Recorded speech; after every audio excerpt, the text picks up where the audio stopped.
Welcome to A Dark Path, a podcast exploring the depths of witchcraft, magic, the occult, and all things mysterious.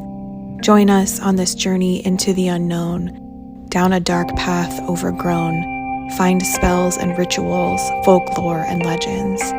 Come, set your candles alight to clear your mind and unwind. Delve into the shadows to uncover a dark path.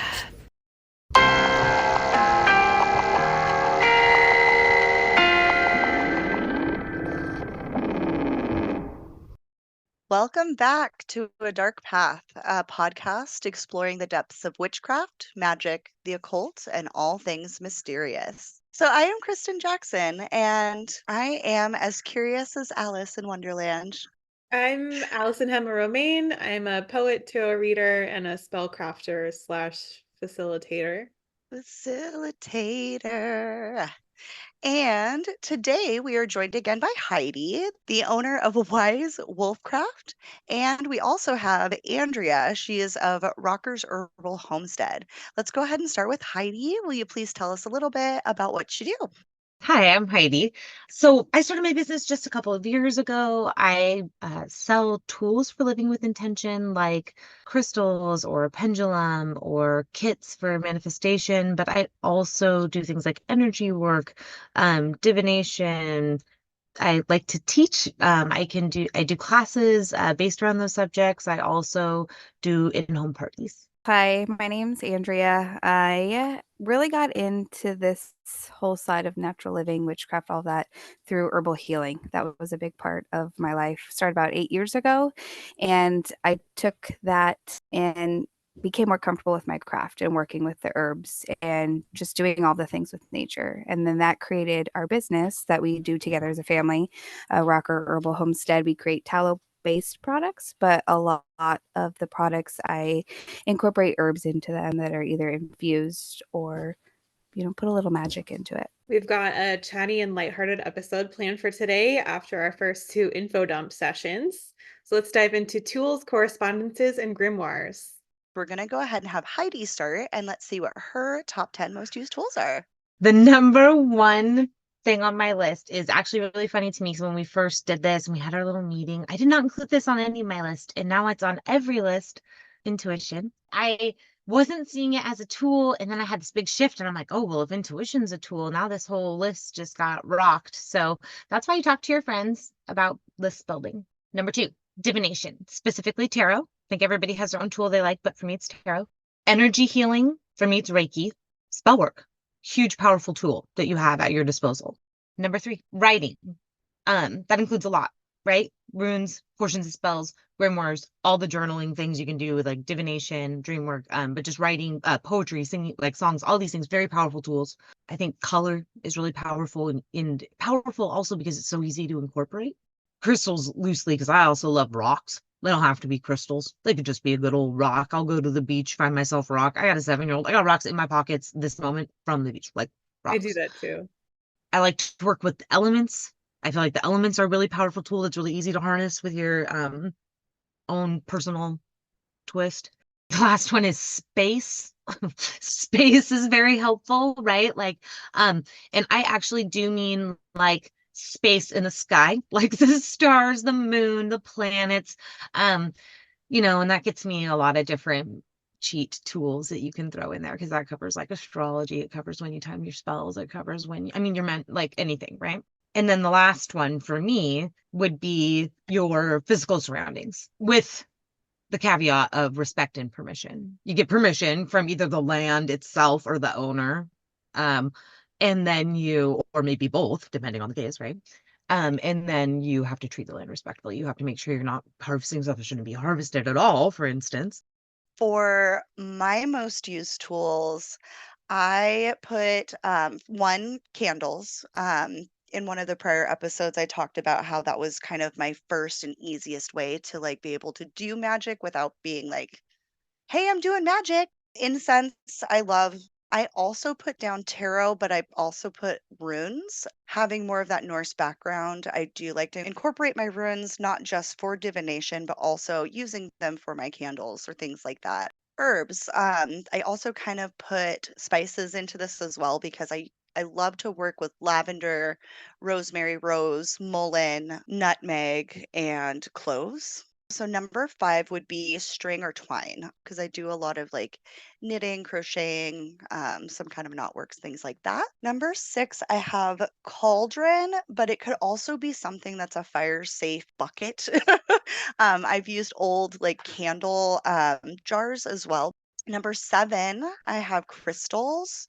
Personally, I use hematite, smoky quartz, blue tourmaline, and opal. Most often, rings and necklaces. It's a super, super easy way to take whatever I've worked with or whatever I'm trying to do, protect myself, boost something, just kind of keep it with me and on my person. Imagination and mind's eye, being able to see the result that you want and then being able to also interpret signs from around you. And then the last one that I put on was dreams.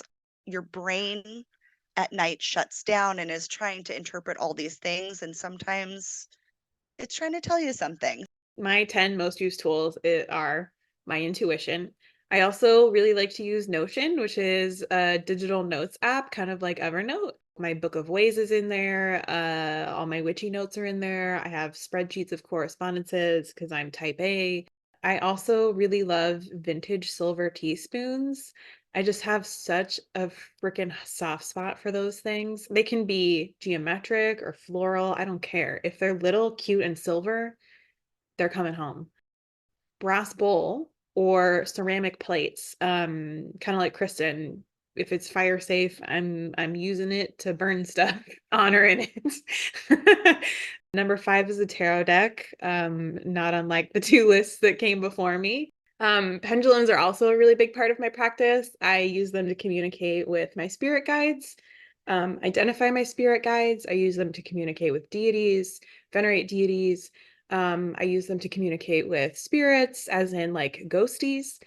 Number 7 on my list is my bathtub and my shower. I do a lot of grounding work there. I do a lot of preparation for divination work and tarot readings there. I do preparation for spell work there. It's kind of where everything begins. Number 8 is candles. Number 9, artwork and imagery. So I've found in my craft that something that is super helpful is to inspire my intuition or to just get me excited about being creative. So I've got images from artists locally that I really enjoy, along with some of my own paintings of skulls or bones or Lord of the Rings stuff because I'm a huge nerd. I do watercolor paintings of the moon and flowers and things like that. Number 10 for me is crystals. They're just so pretty, right? That's it for my list. This is going to be repetitive in some ways just because, we all kind of go back to using the same things. But my first one and the biggest one is herbs for me. That's just how I started. And there's hundreds and hundreds of herbs, all over the world. But do I use them all? No, I'm still learning, after 5 years, still learning. But I love learning new things about those herbs and how I can incorporate them into my practice or whatever it is that I may be doing. The second one is the earth. And I know that that sounds kind of big and kind of bold, but for me, grounding is a huge part of how I start anything that I'm doing. I feel really connected to nature and the earth. And so even if it's just going out with my chickens and without shoes on and just like chilling with them, like I'll do that. Crystals is number 3. I use crystals a lot. One, like Allyson said, because they're pretty, but because the energy that they have. Like I always like have crystals in my pocket, like Heidi does with rocks, or my purse is filled with crystals. Candles is a big one as well. I also make my own candles. Always have them burning, whether if it's just for like fire magic or just in the house just to have them burning. I always have them on. Music is a huge one for me. Yeah, get me in that headspace. Let's rock out. Let's do some magic. My nieces call me the crazy witchy TT, and I'm okay with that. Like, let's listen to some Fleetwood Mac and jam out. Another one, number 6 for me is community. Like all you women here. Like it's not a normal tool that you would call it, but I see that like if I'm stuck on something, I'll reach out to somebody, or if I have a question, I want to bounce some ideas off of you. Let's do it that way. Number 7 is going to be an altar plate. That one was really hard for me to find one that worked with me, right? One that called to me. At first it was just like a white bowl, and I was like, I'm not feeling this. Like, this isn't good. I wasn't feeling connected to it. But now I have this beautiful silver plate, right? And I will never look for another one again. Number 8 is going to be jars. I have jars for everything: herbs, candles, oils that I make. Just throw it in a jar and it goes up on a shelf and it's there for the rest of its life. Number 9 is going to be a mortar and pestle. That's a huge one for me, whether it's herbs that I'm mixing together, or say I did fire magic or some kind of concoction, whatever you want to call it, and I need to grind it up and put it back in a jar. I probably use my mortar and pestle daily. The last one for me is going to be a journal book, just to write down my journey, my thoughts, my experiences, failures, the winners. It all goes in my journal. What tools do we all think are absolutely necessary? I would argue that visualization is an extremely important tool. Which wasn't on any list. I know, right?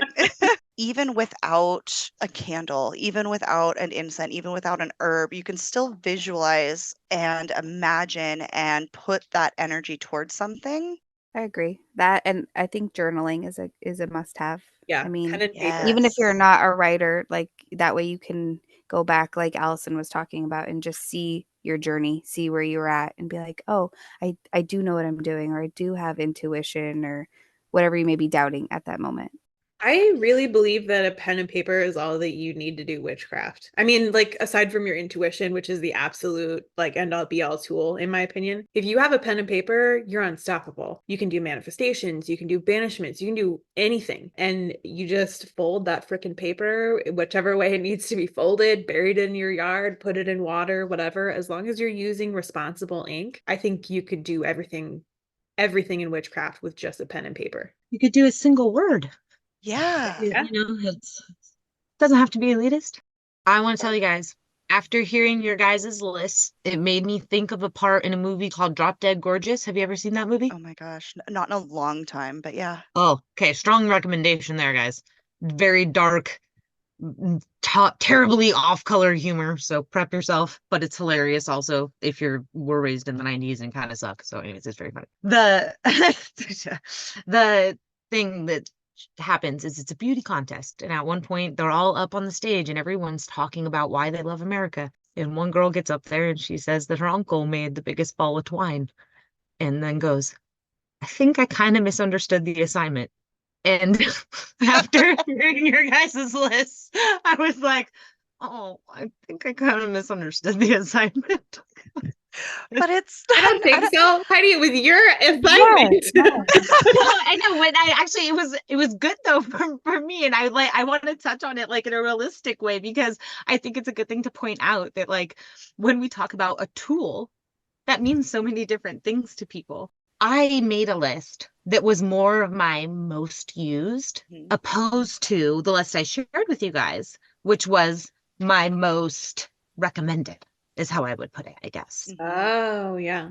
So that's a weird variation, but and I don't know that I necessarily need to share both because the one is valuable. Yeah. But just for you guys, since you're my friends and listeners who may know who I am personally, now you know. That was actually my list of recommended opposed to what I'm doing, What tools do you think a new practitioner or a baby witch or whatever people would like to call themselves coming into this, what do you think that those new people should invest in tool-wise? Like, So obviously it's pen and paper, right? No one can say that. right? Obviously the group agrees pen and paper is quintessential witchy woo-woo stuff. It's something you're going to invest in. This is a challenging question, I think, because I think the thing you'll find is what you should invest in is going to be like wildly different per person. Yeah. Because it's about, like, I was like, well, just tell them to buy something that makes them happy. And then I'm like, well, that's helpful. But that's kind of what I mean. Like, but you'll go somewhere. I like to get handmade or local things if you can, right? Because it's got a nice energy. Go check those places out, see what you like, get something you like. start there. Just Especially do if you're that. just starting out, right? Like you don't Mhm. know. So use your intuition. Like go to a local store, see what calls to you. That's a Yeah, good way to 100%. start. Yeah. Exactly. Really good segue into our next question, which is where's the best place to buy magical tools? And I I just said local shops because that way you can go in, like feel them and touch the items, whatever it is, or talk to the people that work there for recommendations or whatever it is that you're looking for. Yeah. Because, I mean, you can find, yes, everything online, but I feel like going into that place it's a different vibe. You get different energy too when you buy your stuff online. Right. Mhm. Yeah. You Well, don't know I where find it's coming from. we're all big on upcycling, going to Mm. thrift and Yeah. getting something and upcycling it. Now that's definitely been used. And it's definitely a lot of those things aren't like handmade necessarily. And there's energy work you have to do there. So you got to find something you vibe with. But it's a resource. And you can't forget the dollar store. Now that's that's a Yes. weird little one too. But like if we're trying to do stuff on a budget, you can head in there and get yourself 6 little spell jars for $1, and then you've saved Oh, yourself some yeah. money. Yeah.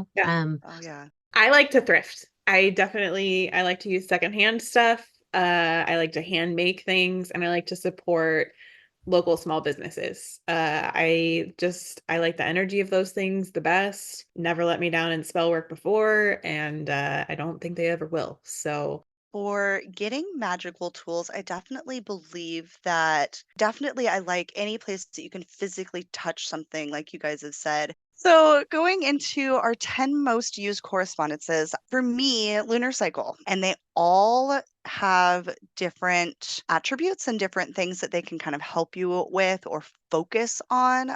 Colors, I usually use blue, purple, black, and white. The elements, we've got fire, earth, wind, and water. That in and itself can be a whole complete like episode, but each has their own masculine, feminine correspondences. They correspond with different herbs, foods, colors, crystals, gems, and you can kind of like intertwine.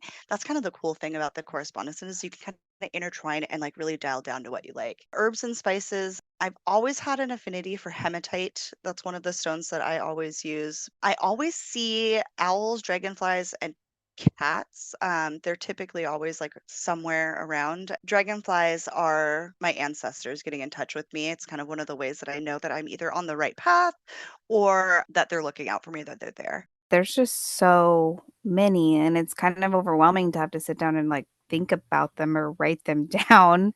But like you had said, like the lunar cycle, like the biggest one for me is the full moon. Just recently started getting into new moon stuff with Allison. It's been fun to learn about the new moon, how you can also use that as a tool too. I've just always done full moon, right? Making moon water, charging my crystals, cleaning them, like putting them all out. I have like a whole moon altar that I put out. Another one is herbs. The herbs mostly use is lavender. A lot marshmallow root is a huge one because it has so many different properties to it, whether it's protection or cleansing. I do use it in some of my products as well. I like to work with a lot of greens and a lot of florals. That's why I like foraging a lot. Animals. You touched on that as well. I'm a huge animal person.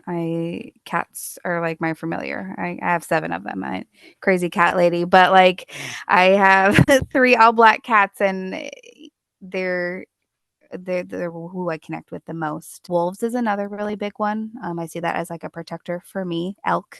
I've been told that I have a elk that has been with me through all of my lives, and I feel really strongly with that. And I don't work with animal like bones or pelts or anything, but I do use them in spirit with me when I do my craft and working with them. Elements is another really big one that we had touched base on too. I'm really drawn to water, like the ocean. Like when I'm near the ocean, it's peace. Crystals, I have to say that I do have unakite everywhere along with clear quartz. I wear clear quartz like every day.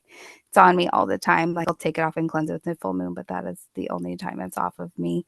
And selenite and black tourmaline, I have it in every doorway. Like I could go on and on. That didn't get very far because it was so overwhelming. There's a lot. my number one is rosemary. I love rosemary. I use it for protection. I use it. I put it in a lot of stuff for myself. Just after rosemary, these are in order, I think. I think these are in order. I don't know. I have cats. I have 4 cats. And I like to use their whiskers after they've naturally fallen off, like if I find them on the carpet or in the table or whatever. And their claw casings in protective spells for myself and my household. That really resonates with me. It's a thing that I started doing before I realized other people were doing it. And I was like, oh, good, I'm not so weird. Another correspondence I use really regularly is an alpine goddess named Artio. She's a Swiss Germanic bear deity that goes to people who have really difficult lives and just kind of hangs around in order to help them walk through the shadow. I've been with her. She's been with me since I was 7. And so I leave her offerings pretty regularly as a thank you. Bones are also a really big part of my practice. I also use moon positioning and phases. That's a huge part of my business and my own personal craft. Number 6, I've got my rising sign and my Venus sign. Should I share them? Yes. So Honestly, that's such a great thing. I love it. Okay, go. So I'm a Scorpio rising and a Venus in my Venus is in Taurus. And I like to incorporate those signs in my daily life through I dress like my Venus sign. You can look it up. It's a thing on Pinterest. And it basically makes you more willing, more ready to receive love and to receive gifts, right? Not like, oh, I bought you a present, here it is, but like gifts from the universe, you know what I mean? And then I like to use my rising sign for shadow work.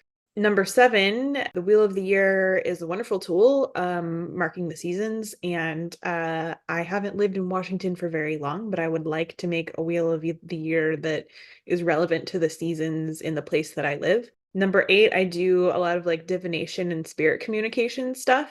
I'm just realizing now my favorite correspondences list is only 9 things instead of 10, but it doesn't matter. So my 9th thing is fire magic, which has always been a part of my life. I just thought of my last favorite correspondence, and it is the color black. Selenite and black tourmaline. That's something I use really, really regularly. I do like what Andrew was saying, and I put them in like doorways or portals, but I also use them both in salt, which is something I talk about later, but like they both grind up really easily because they're so soft. You can get it into the salt, and then you get the correspondences from the stone, but then you also have the salt protection. My next one for me is tarot correspondences. Like a lot of times, which that sounds a little strange, but like I of course use tarot cards, but what I mean a lot of times more so is like when I am doing things in my daily life and I'm looking for messages, lots of times symbolism from tarot is what I spot. The third one for me is another like a kind of cheaty one. I put timing. But I do consider lots of timing elements, like the timing of the moon cycle, the timing of my menstrual cycle, the timing of the planetary movements. I like to consider the season, which is also sort of a timing thing. If it's going to be a spell, I'll even kind of think about the time of day I'm doing it. Is this a beneficial time of day if I'm trying to manifest something? Is it a better time of day to release something? It's good to sometimes do a little numerology surrounding the date as well, which is another timing thing. So I'm into timing. Another thing that I use a lot is herbs, but also specifically like herbal teas. I tend to make tea a lot as like a solution to like almost any problem, which is typically what I'm doing when I'm trying to solve a spell. Guys, it's getting late at night for this recording session. Just to throw this out here, I'm a mother and it is beyond 8 o'clock. It's beyond 8:30 at this point. Heidi's telling everyone it's getting late at night. It's 8:30. It's 8:36, dog. I'm looking at a clock right here. I am old. I understand, but I'm real. I'm telling you. Heidi's not old. We're all about the same age. Oh yeah, sorry guys. You guys are young. I'm old, specifically me. Animal guides. Next one I put is sound. Again, kind of a cheaty answer. Because I like things like sound healing tools, like sound bowls, bells. I like the like wave thing. I like all those things. But also, like Andrea said earlier, music. Just throw out there so that we can all sound a little nutty at the end of this. I particularly like screaming. That's a great sound. And it's a great powerful release. It's a great energetic expression. Now, I will warn you that like if you spend a bunch of time screaming in your house alone or with other people there, there are unintended consequences. People will notice. Mindfulness habits, maintaining just overall wellness is really important. And I found that like mental health for me is particularly important. And mindfulness has unlocked meditation for me. And meditation is a very powerful, energetic phase to put yourself through. Yoga is similar, and it's also a mindfulness thing, and it's an energetic building tool. And then breath work as an energetic releasing tool. All those things are really powerful. Rocks and crystals, right? Rocks and crystals, easy accessible, super powerful. And then finally, elements. What correspondence do we think everyone should know? It can be so different from person to person. I'm leaning towards colors and elements. If I were to choose one like single thing that I felt like was really at the beginning, particularly really powerful for me, was working with transmuters of like any kind.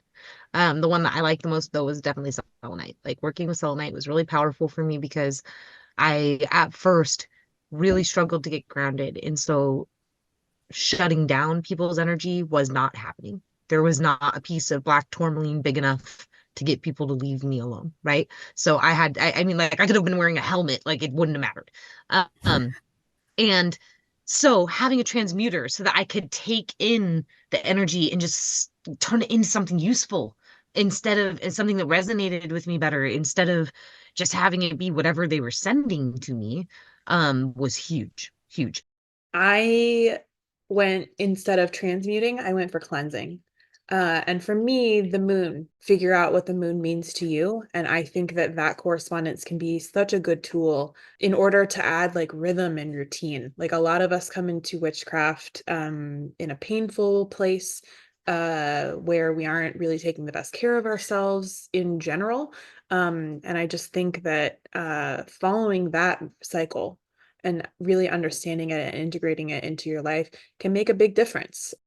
I think I have to lean more towards like grounding, really like the earth itself, because one, everybody can do it. Anybody can learn how to do it. And like if you're coming in to this craft, you have some emotional trauma, you have a bunch of stuff that you're working through. Grounding is the one way where you just kind of just like let it all go. Like let the earth take it because she can handle it. It's fine. Once you're open to like grounding and understanding that, you're open to a lot more other things because you're seeing that that grounding is working. It's so Just accessible. yeah. It's yeah, like everybody, anywhere, anytime. We've been traveling together down a dark path. Now it's time to take a break and listen to some of our sponsors. This episode of A Dark Path is sponsored by Light the way on your dark path with Wise Wolf Craft's unique selection of tools for living with intention. From manifestation kits to altar items and divination tools, we have everything you need to connect with your inner wisdom. Wise Wolf Craft offers Reiki and other energy healing sessions, divination readings, and a variety of classes on topics like intuitive tarot and personalized spell work. Unleash the power within. Visit Wise Wolf Craft today online at wisewolfcraft.com and on Facebook and Instagram as @WiseWolfCraft. Wise Wolfcraft, tools for living with intention. Needing guidance on your dark path? Explore the mysterious world of Jupiter's Omens, offering handmade rituals, spells, and tools to focus your intention during spell work, vintage altar tools and decor, and intuitive tarot sessions utilizing claircognizance. Visit Jupiter's Omens, where the mystical and macabre meet, at jupitersomens.square.site. That's jupitersomens.square.site. There are some terms for these types of journals that are specifically for magical working things like that. To kind of go into that, one of the really common, well-known ones is grimoire. It's a noun. It's a magical manual for invoking demons and spirits of the dead. The word is actually of French origins, and I am going to absolutely say this wrong. From the word gramarye or grimoire. I'm not entirely sure how to say that. I am not French. I've never spoke a word of it. But it technically means books written in Latin. All books that were written were, I'm going to say this wrong again, grimoires, up until about the 18th century, where the term changed to grimoire, meaning only books of magic. The earliest grimoire dates back to ancient Mesopotamia around the 4th or 5th century. And they were also used in the Renaissance by ceremonial magicians, people who were oftentimes in the good light with the church. These are people who experimented with intersections between science, faith, and magic. So the grimoire is a textbook of magic. It contains information on spells, rituals, preparation of tools, lists of ingredients, magical correspondences, what worked, what didn't, and it can be passed down, it can be found, or made. So it's something that could be given to you from a family member, a friend, or you can make your own. Another one that's really common is Book of Shadows, a personal correspondence of all of these magical things that you do, instruments, tools. But it was originally coined by Gerald Gardner. Gerald, that's the word. There we Gerald go. Gardner. He's the guy with the Gerald. orgies. Gerald Gardner. So he's the founder of Wicca. We did kind of touch back on him. So it's a newer term. He created it as a record keeping system for spells, rituals, and incantations that work, often containing religious texts or ritualistic instruction. And it's a sacred tool. It is a Wiccan term, but it's not just used by Wiccans. During this segment, I was supposed to look up the definitions for a book of ways and a book of mirrors. I haven't been able to find clear-cut answers for either of those things from reputable sources. It's like random blogs and random Pinterest images, which is cool, but not really helpful when you're trying to have an educational podcast. So here's what we got. Anecdotally, a book of ways is another name for a grimoire. It's the kind, think of it as like the way that I've been and the way that I'm going. So you're recording things that have worked, things that haven't worked, stuff like that. It could also be ways that other people have had successful spells. So kind of identify it that way. A book of mirrors, anecdotally, is more like a journal where, there's not much of a difference if we're honest here though. But again, you're recording things that have worked and not worked. A lot of people also like to do shadow work in there. That makes it kind of lean more towards a book of shadows. It feels like we've got some hair splitting here. So basically what resonates is what you can call your book. It's all so personal. Every bit, every little bit is so personal. We all have grimoires on this podcast, and we thought it'd be fun to talk about whether or not we call them grimoires or if we call them something else, and how many we each have. I think would also be fun to talk about. Andrea, would you like to go first? I'm picking on you today. I noticed. It's fine. It's fine. Yes. I have a few. I call mine journals or my book or really anything, but mostly journals and my journal and my book. I have one that is just for herbs. And then I have another one that's just for spells or anything that I am doing where I'm, using tinctures or oils that I've made from the herbs, incorporating it into my craft. And then I also have one that is just like my personal journal. Sometimes they intertwine with each other and it's a hot mess. Like there's sticky notes and there's arrows and there's highlighted stuff everywhere. But then I have one that I feel like I could show people if I felt comfortable enough. It's more organized and not as chaotic. I kind of combined all of them into one. And it's like the pretty book. I have a grimoire that's in Notion, so it's just a digital one. I used to have a little traveler's notebook that I kept all of that stuff in, but I found that I couldn't access the information quickly enough for my liking. I needed it at like supercomputer speed. So I keep everything digitally in databases in Notion that I can like search for the thing and find it really fast within seconds. But I've got like deities that I work with, deities that I've been contacted with, cycles, all of the correspondences in there. I call it a book of ways solely because it sounds more poetic and I enjoy the sound of it better than the word grimoire. So I used to have two, now I only have the one. I call mine a grimoire. The only reason I've ever called mine that, which is funny because based on the definitions, it's definitely more like a book of shadows on those definitions. The only thing I knew about the Book of Shadows was that it was a book that Wiccan people used, and I'm not Wiccan. And so I did that. I just was like, oh, so I'm not going to call it that because that's not what you know what I mean. now that I'm more involved with other people in real life who actually call themselves witches, I'm kind of realizing that that's used, what's the term, colloquially? What's the term? Like, wait, it's more, Colloquially. yes, I'm not even sure if that's what I mean because I'm too tired. But what I mean is that it's used, how about it's used very liberally? Like people will say it meaning just their book where they've collected their stuff. Sometimes they, you know what I mean? Like it's Because not it like sounds not cool. lots of people use it who aren't in the, yeah. The book that I call my grimoire is where I've collected like all the things that have worked, like we're talking about, and then what I like to call, because I used to play D&D a lot, but like orders of operation and best practices. Because I'm a strong believer in having a plan before the strong emotion occurs. By having it all in one spot, it makes it really easy. But I do like to have lots of other little books. So like I have like kind of like Andrea said, I have a book where I put like all my gardening stuff, which is really witchy for me. And we didn't really talk about gardening, which is kind of funny because we talked a lot about foraging, but it's kind of the same. I have a book for recipes. I have a book for when I'm making like physical items, and then I tend to just combine everything together. But one thing I would strongly recommend, I think, and this is something I do, is having different styles of paper, like lined paper. I have graph paper. That's super helpful. The type of art that I am good at does not involve freehand drawing. So having graph paper is super dope. I've always called it my book, my black book, my little black book. It's just a little black, I don't think it's real leather, but leather bound book that I got forever ago.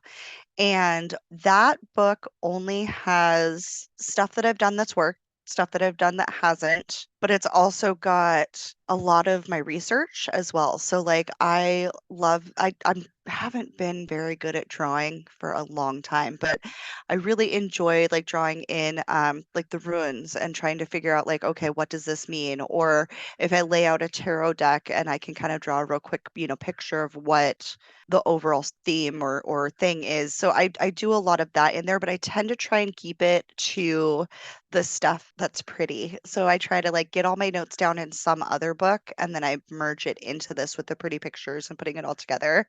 I have so many notebooks. I love notebooks. And those ones aren't as structured, so they'll have literally a bit of everything in it. I'll have crossouts, I'll have really crappy doodles, I'll have, I think that these are the herbs that I want to use, but then once I do the spell or the ritual or whatever I'm doing, then I put the finalized version into my pretty book, into my black book. Do we think that grimoires are necessary? I use mine every single day. I can't imagine not having it. And then I journal there too.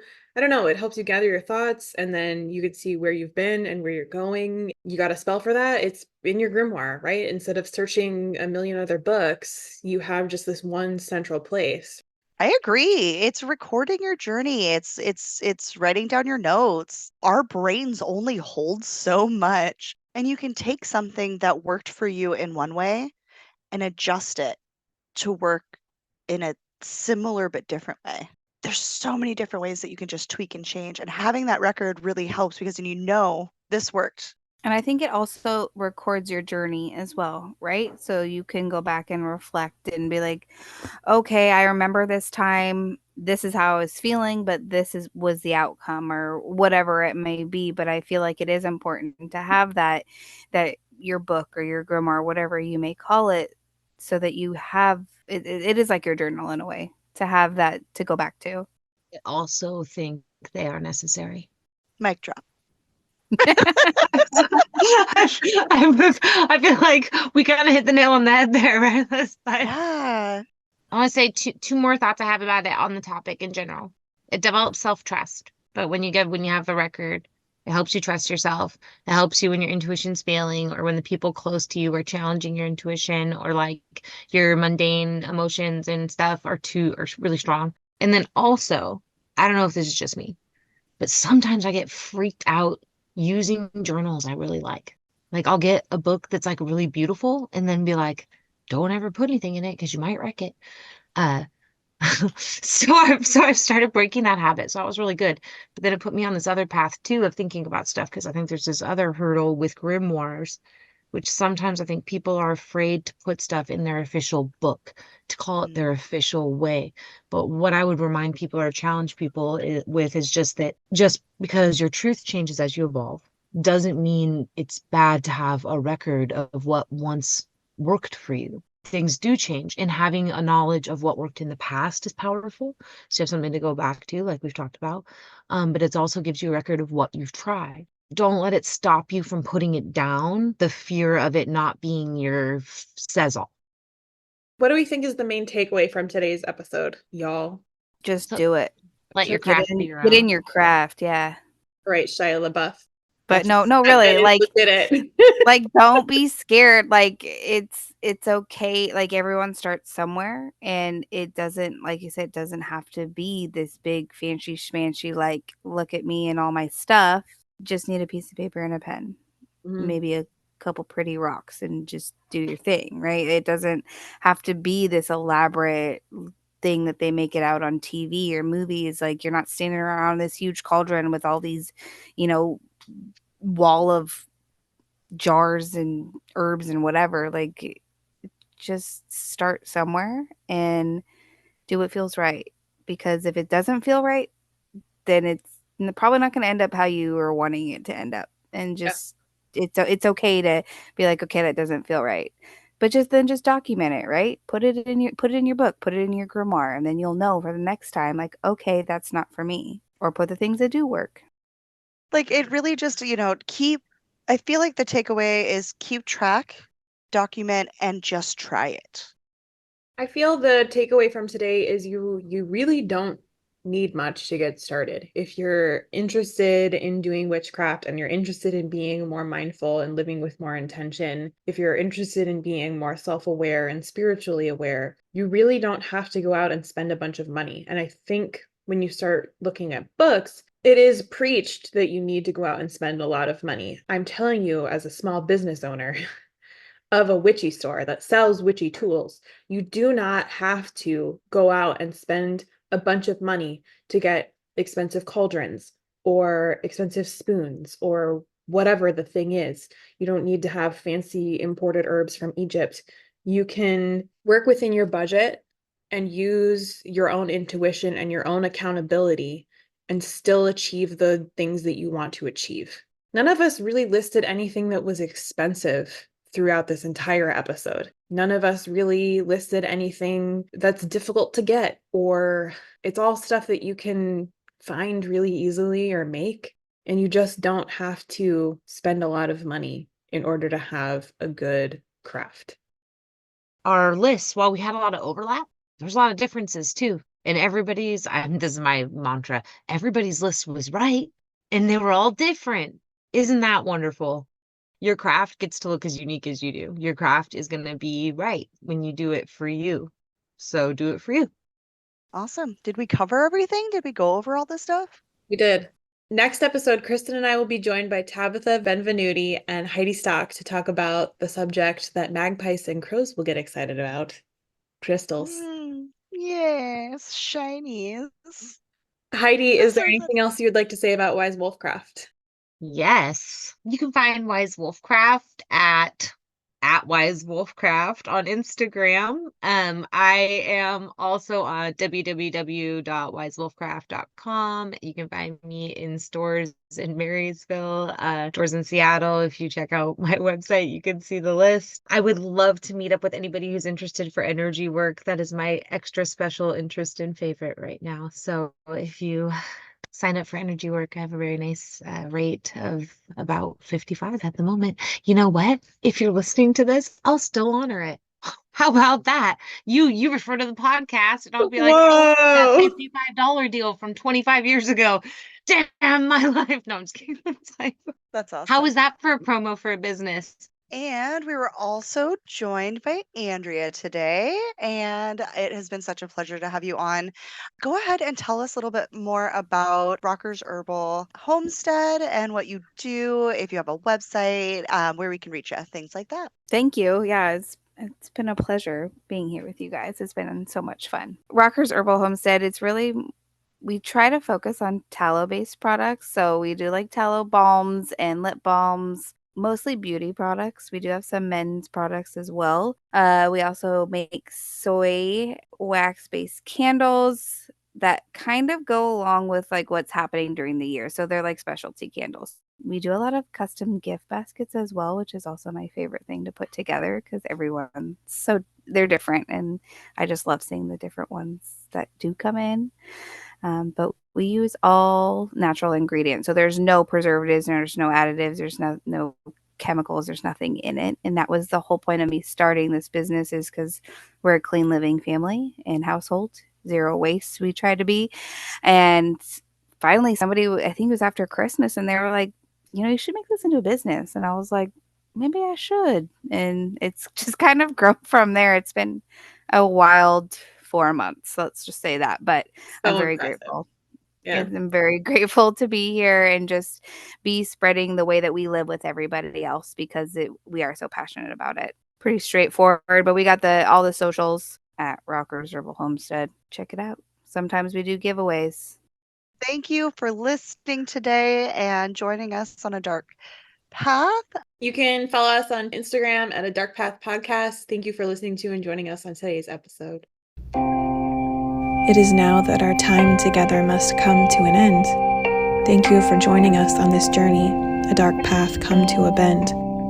Find us here bi-monthly on your favorite place to stream, and follow us on social media for news in between.